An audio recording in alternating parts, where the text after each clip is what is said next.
Good morning, everyone. Good morning. I'd like to welcome the Honorable Governor J.B. Pritzker, our elected officials and esteemed guests. What a wonderful day it is. A day long in the making. The reopening of the rehabilitated Bob Michel Bridge signifies an important day in our community. Although it was a challenge to adapt to the closure of a well-traversed bridge, it was a worthwhile disruption for the improvements that were made will result in better traffic flow and the improved access to businesses and surrounding communities. Thank you to Governor J.B. Pritzker for funding this project through Rebuild Illinois.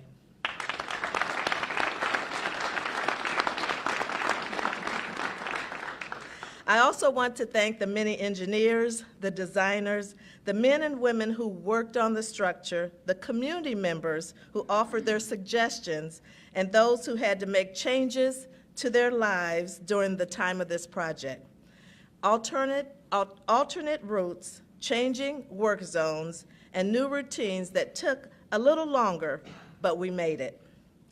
Joseph Strauss served as the chief engineer of the Golden Gate Bridge and is credited with building more than 400 bridges across the world. He famously said, "Bridges are a monument to progress," and the Bob Michel Bridge is certainly no exception. The bridge is more than just a passage from one point to another. It's a link between our past, present, and future, a connection that binds us as a community. From the original location of the Franklin Street Bridge to the newly rehabilitated Bob Michel Bridge, this is a vital link for our community and provides exceptional opportunities for recreation as it safely delivers guests to the Peoria Civic Center, for shopping and dining as it links the community members from the Warehouse District to East Peoria's Levy District, and as a facilitator for economic development, connecting cities and providing opportunities. It makes connections between the people who live, work, and play here. Not only does it create connections, but it's an example of collaboration. Collaboration between city and state and city to city, collaboration for the benefit of all within this region and beyond. So it's fitting for me to close with some wisdom from Congressman Bob Michel, the bridge's namesake. Robert H. Michel was a decorated World War II veteran who served as our United States Congressman from 1956 to 1995 and served as Congressional Minority Leader for 14 years. Congressman Michel was a renowned collaborator and connector. He was also a very proud Peorian. It is my honor at this time to welcome the Honorable Governor J.B. Pritzker. Thank you, Mayor.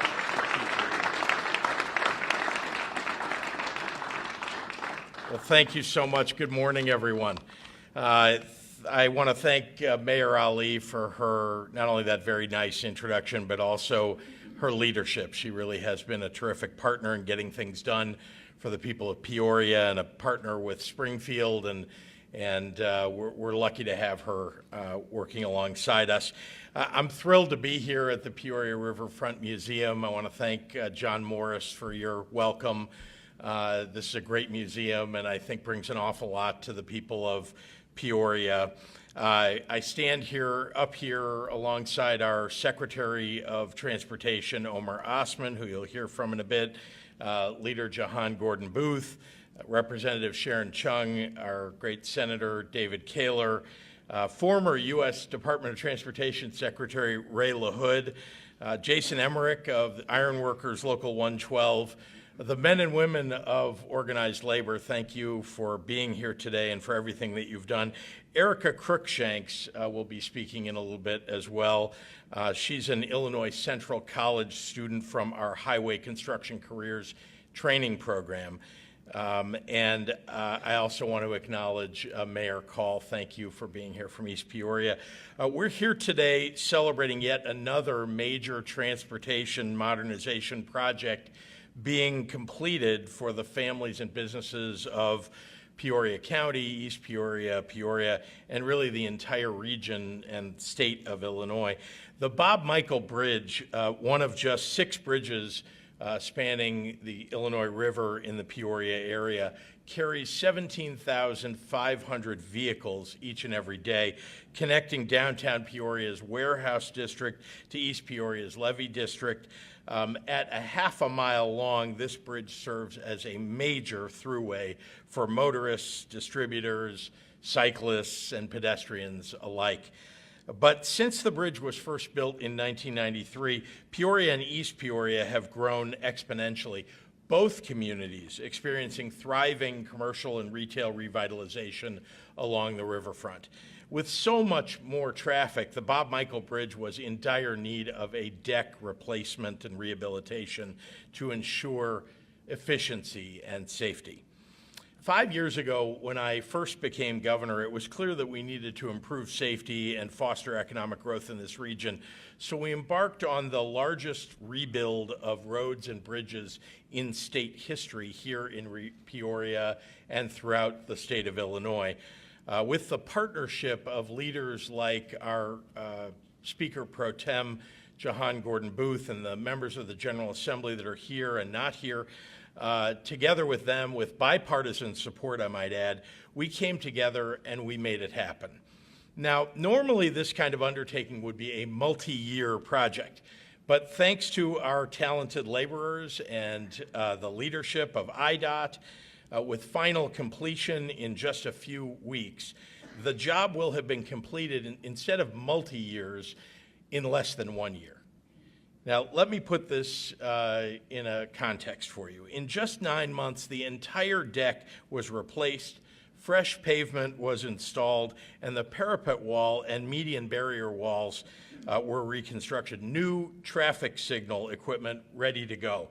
There's a new 14-foot wide multi-use path with a concrete barrier wall to connect the region's trail network, including the Rock Island Greenway Trail and the River Trail of Illinois, that will make it safer for all who share the bridge.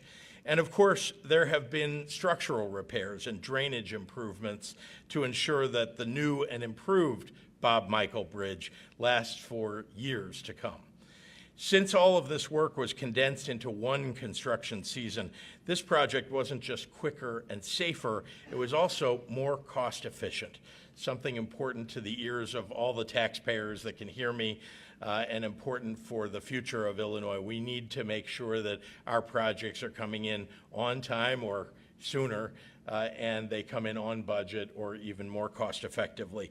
Our extraordinary workforce is putting on the finishing touches now, the final installation of expansion joints and pavement markings, but this bridge will be fully operational before we ring in the new year. To all the tradespeople whose highly skilled work made this project possible, thank you for making our vision, our collective vision as Illinoisans, for better, safer infrastructure a reality. This has been a $25 million investment in the future of Peoria, delivering the smooth and safe transportation experience that Illinois families deserve and opening up opportunities for greater commerce and economic growth. This is exactly what Rebuild Illinois, our state's infrastructure modernization program, is all about, to make life better and easier for our people. When we make smart investments in the roadways and our bridges that working families and businesses rely upon, we're constructing a better future for the entire region, one where parents and their children can commute with confidence and where new factories and distribution centers are choosing to locate in Illinois so they can reliably ship their products across the nation. And it's not just the Bob Michel Bridge. Here in Peoria and throughout our great state, we're delivering the kind of infrastructure improvements that Illinoisans have been waiting for. In 2020, we completed one of the first projects under Rebuild Illinois, the more than $42 million redecking of the Murray Breaker Bridge. In November, we completed a $10 million rehabilitation of the Illinois 17 bridge to the north of Lakin. and ongoing $167 million replacement of the eastbound McLuggage Bridge is anticipated to finish in 2025, with the signature 650-foot wide arches expected to be moved from the river and into place later this month. Roads, bridges, transit, broadband, airports. We are modernizing every aspect of our state's infrastructure, and there's still more to come. We are building our future with ambition, with efficiency, with purpose, and that future is getting brighter every single day. So with that, it's my great pleasure to turn the podium over to our terrific Secretary of Transportation here in the state of Illinois, Omer Osman. Omer?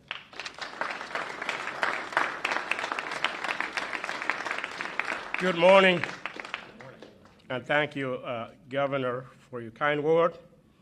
And yes, welcome again, Governor Pritzker, to my hometown of Peoria. Rebuild Illinois.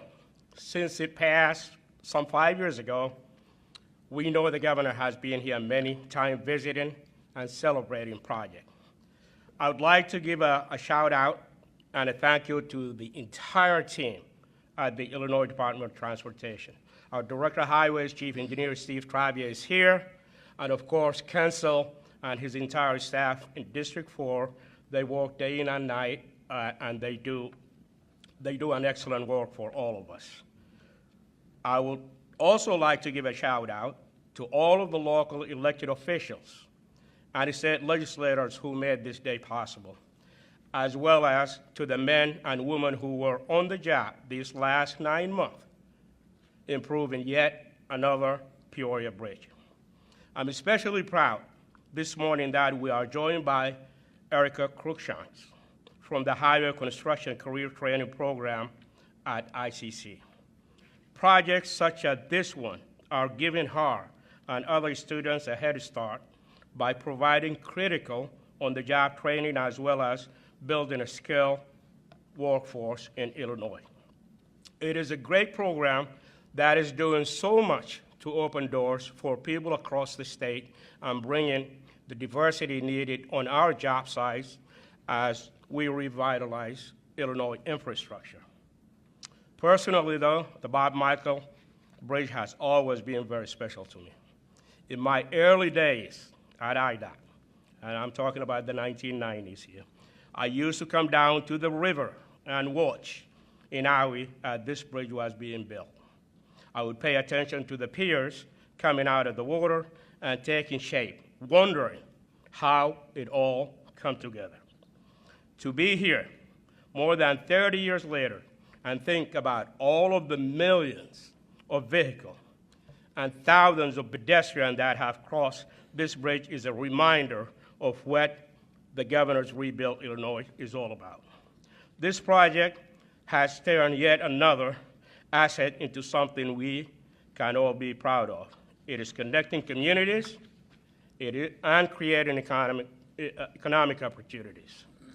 With the new protected bike and pedestrian path, we are providing a new exciting ways for people to move in and out and around this community while offering a viable alternative to automobile. The governor has stressed to us that he wants to see work out on the street quickly so the public can experience the benefit of our projects as soon as possible. The governor had mentioned it by closing the bridge and condensing the construction schedule to 1 year. We have done just that. We delivered this project with the least impact possible to local businesses, commuters, and residents. Rebuild Illinois is literally transferring Peoria, improving safety, and creating opportunities. Among the investment in this area that are either completed, ongoing, or in the work, of course, the Mary Baker Bridge rehab, the McLuggage Bridge replacement, the Lakeham Bridge improvement, replacing the Cedar Street Extension Bridge, the Illinois 18 Bridge in Henry, and the Illinois 16 Bridge over Kickapoo Creek in the coming years. Almost 40 years for upgrade to CityLink. That was a couple of years ago. Almost 40 years, for 40 million rather, for upgrade to CityLink. and scores of smaller safety projects that are enhancing quality of life and making our communities better places to raise our family. Thank you again to this governor and the elected official here today for your vision and leadership as we continue to rebuild Peoria and rebuild Illinois. And with that, it is my absolute pleasure to introduce one of the champions of infrastructure, Speaker Pro Tem Gordon.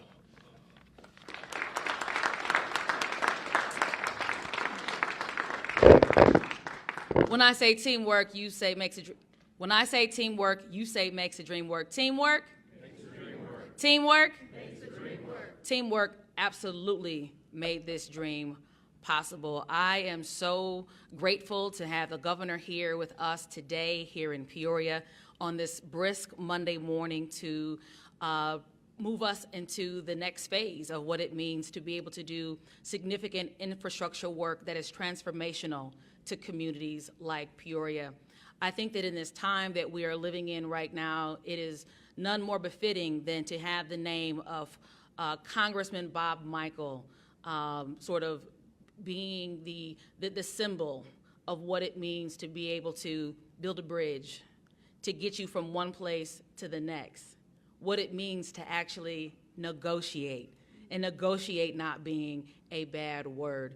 You know, Peoria is always, has been and always will be a community that is about getting things done, getting big things done, as Governor Pritzker said so eloquently in 2019. We want to get big things done in the state of Illinois, and we're getting big things done in Peoria. I would be remiss if I did not thank the governor publicly in front of you all today for the phenomenal and significant investments, not just in this bridge, but all throughout the state of Illinois, but in particular, because that's where we're at, but in Peoria today.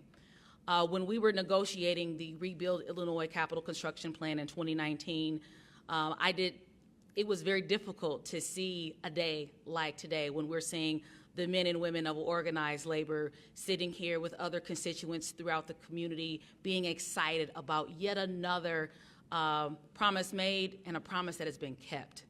And I've been through a couple of governors, okay?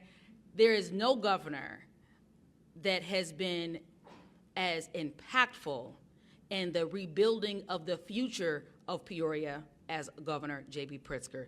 And so thank you for what you are doing in terms of investing, not just in roads, not just in bridges, but into the people of Peoria.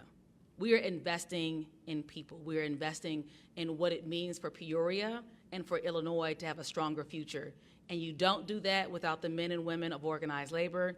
You don't do that by leaving communities behind. It's everybody in, nobody out. Teamwork. And my favorite teammate, Senator David Kaylor.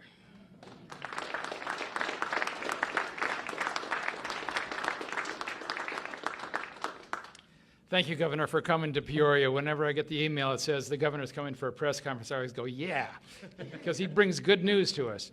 And that's the truth. The Bob Michel Bridge, having that closed down, probably caused me more angst than when the Mary Baker Bridge was shut down for that time period. Because this is the community's bridge, really, when you think about it. I mean, the interstate is fine, and it's a great thoroughfare through Peoria.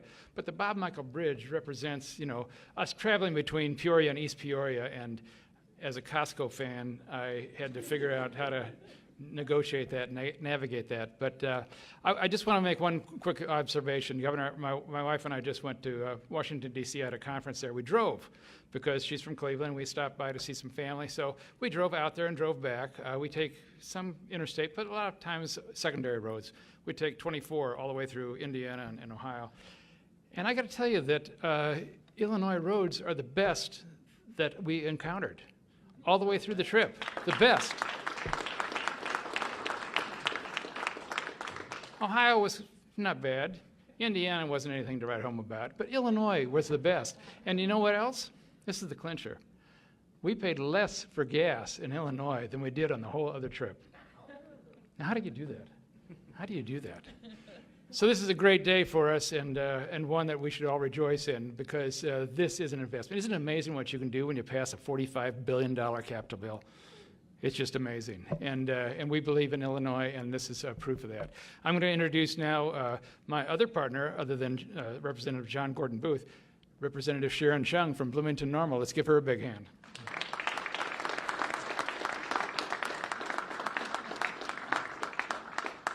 Good morning, everybody. I'm going to bring this down. Thank you so much.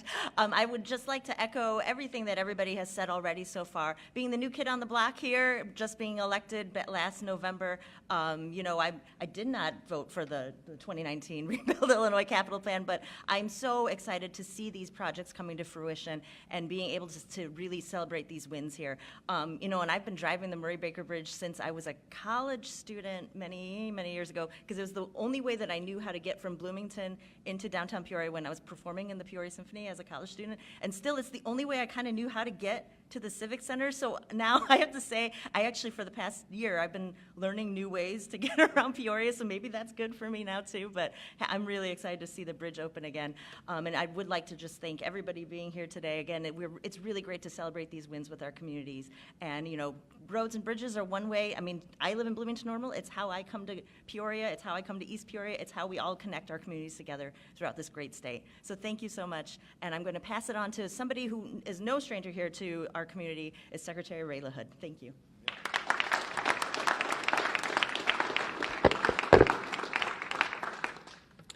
Well, thank you all for gathering. I want to say a couple of things. I appreciate, during my 35 years of public service, I've been invited to a lot of press conferences with governors, and I always appreciate the fact that Governor Pritzker and his staff include someone like me, who's kind of a has-been, but was around when this bridge was originally conceived. And so, Governor, thank you for always including me. I was in the Moline area a few months ago with the governor when we also opened a bridge there that we were responsible for a little bit in providing the money to. And I appreciate the fact that the governor and his staff don't forget about the people who brought us here, and it means a lot to me personally.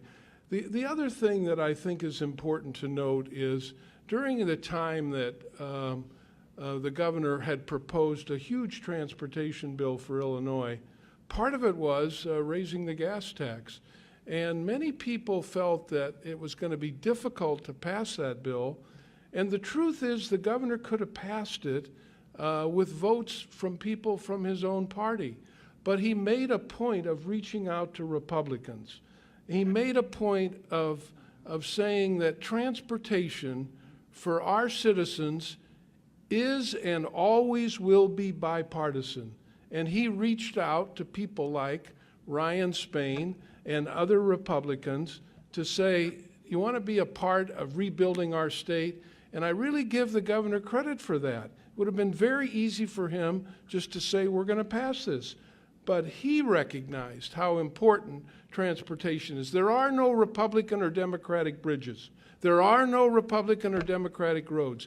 This infrastructure belongs to the people, and there's no label on them. And so I believe that's why the governor can take great credit, even before the Congress passed a $1 trillion bill, to pass a huge transportation bill. And I want to give him the lion's share of the credit for reaching across the aisle and making that happen. Governor, thanks for your leadership on transportation all over Illinois and doing it in a bipartisan way. I just want to tell a quick story about the replacement of the Franklin Street Bridge. When Dale Reisinger, who was the district engineer, talked to us about that, he was looking for an enormous amount of money to do it, and Bob Michel was the representative, and in a pretty good position to do it, having been serving as the Republican leader in the Congress. And so Bob agreed to help find the money for the replacement of the Franklin Street Bridge, which many of you know was about ready to fall down. It was a joke. And And so once we all agreed on what it was going to cost and where the money was going to come from, and certainly the state of Illinois contributed an enormous amount too, and the project was underway, I thought to myself, does anybody in Peoria really know why the Franklin Street Bridge is called the Franklin Street Bridge? And I kind of checked around with a few people, and nobody really cared, because I remember times when people wanted to replace the name of a road or a bridge, and it offended some family member of the person that it was named after. I believe the Franklin Street Bridge was named after President Franklin, who nobody in Peoria could remember anyway. So I called Carl Hawkinson, who was our senator, and I said, Carl, why don't we name this bridge in honor of Bob Michel, who is the ultimate bridge builder, always has been. That will be his legacy, his ability to reach across the aisle, his ability to reach across between Peoria and Tazewell County. Who more fitting to put the name on? Carl introduced the resolution, I'm sure with the help of Dave Leach and others who were serving back then, and we named the bridge appropriately after the greatest bridge builder ever to serve Illinois, Bob Michel. And we're all very proud now that the bridge has maintained his name and has been refurbished thanks to the work of so many hard-working bridge builders. I think of, when you think of our area and you recount what the governor and others have said, look, the governor's going to have a lot of legacies. Omar Osman is going to have a lot of legacies. They are bridge builders. They are in the class with Bob Michel, reaching across, building bridges, connecting Peoria and Tazewell County. And we all ought to be mighty proud of people who serve us in public office, who recognize the importance of working across the aisle and taking care of our infrastructure. So congratulations to all, and a special thanks has been noted to the workers, but you all know this is hard work. Building bridges is hard work. Building roads is hard work. And so to talk about that a little bit, Jason Emmerich, business manager for the Iron Workers Local 112. Thank you to all the workers.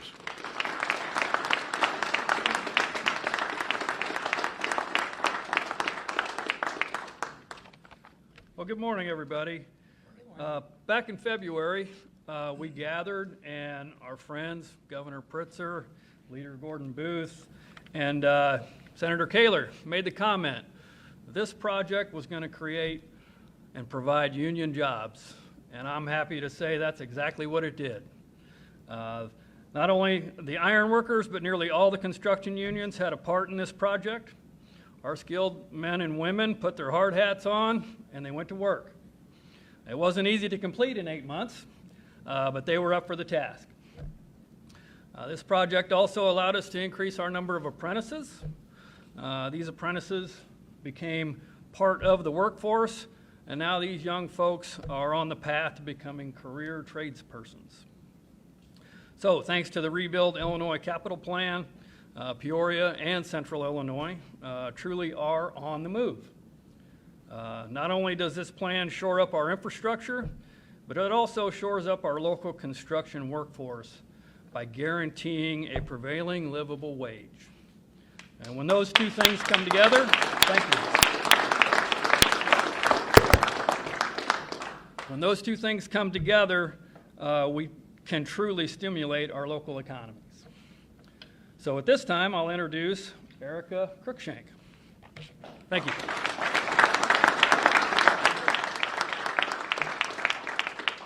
Good morning. So I just want to say it's an honor to be here this morning. To think a year ago, I was sitting in a classroom at ICC in the Highway Construction Career Training Program, not knowing where it would take me.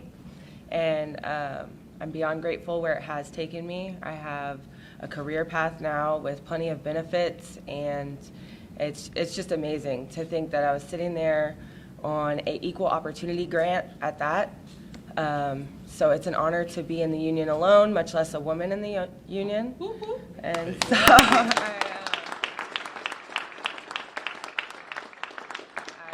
am very proud to be on this project and very grateful.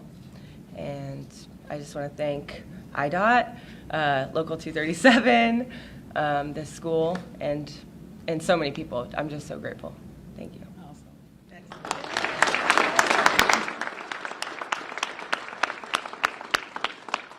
Terrific, and I have to say, we've had so many projects that have been completed as a result of Rebuild Illinois, but it's, and as proud as we are about just completing these projects and uplifting the people of Illinois, bringing new people into the trades, giving women and people of color new opportunities that they never had before is another really proud moment for the state of Illinois, and we should just take note that Erica is one of quite a growing number of women in the trades. I was in Washington, D.C. yesterday, and just on the street ran into a woman who had come into the trades over the last 5 years.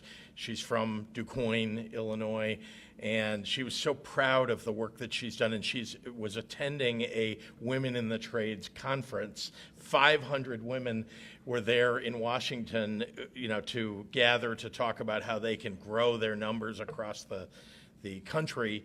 And it's a point of pride that Illinois is a leader in attracting new people into the trade. So thank you for the work that you've done already, Erica, and I hope you'll be able to attract even more women into the trades with promotion that I know you'll do. So with that, I'm happy to take any questions from members of the media. Yes, sir.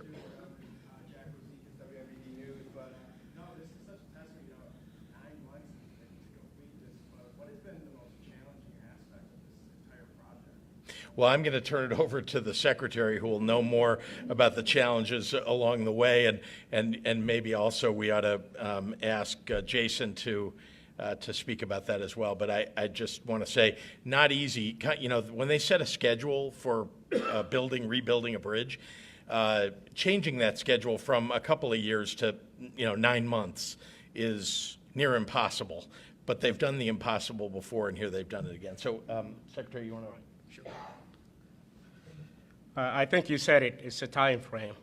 Very challenging. 9 months is not enough for a $25 million project, especially when you are redoing the entire deck. It's not just the concrete you see. There are some very, very difficult expansion joint that must be done under certain temperature, and it takes a lot of craftsmanship to get that all linked up. As soon as we all open it up in the next couple of weeks or so, you're probably going to see those expansion joints. The other aspect of this project is obviously the outreach and the communication the district staff have done early on with both the city of Peoria, East Peoria, with the communities, especially the hospitals, especially the emergency room, on how traffic will be rerouted. We were all kind of apprehensive, but we do trust our driver. Once and once they find out exactly how they're going to navigate in and around Peoria, they get used to it, and that was to our advantage. Yes. So. Follow up on that. Do you have a hard date for when it may open, and do you have an estimate on what kind of economic impact it's going to have on the two cities in the region? Obviously, I don't have a specific number for economic impact, but I could tell you, obviously, this is downtown, and that's East Peoria downtown, under all the accommodation that is existing in both locations is going to be that much closer for people to navigate and get to. I don't know if there is a true number that I could put to it. Maybe we could find that out later. But what was the original question now? Oh. Is there a hard date for There is not a specific hard date because this time of the year is weather dependent. I know, and we are hoping it's going to be prior to Christmas, but I don't know if I could put a specific date on it yet.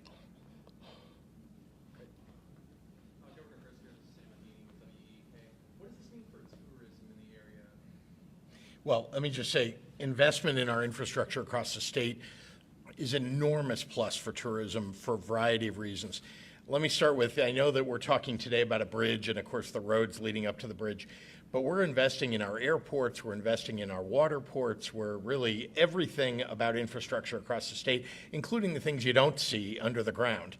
We're investing in all of that.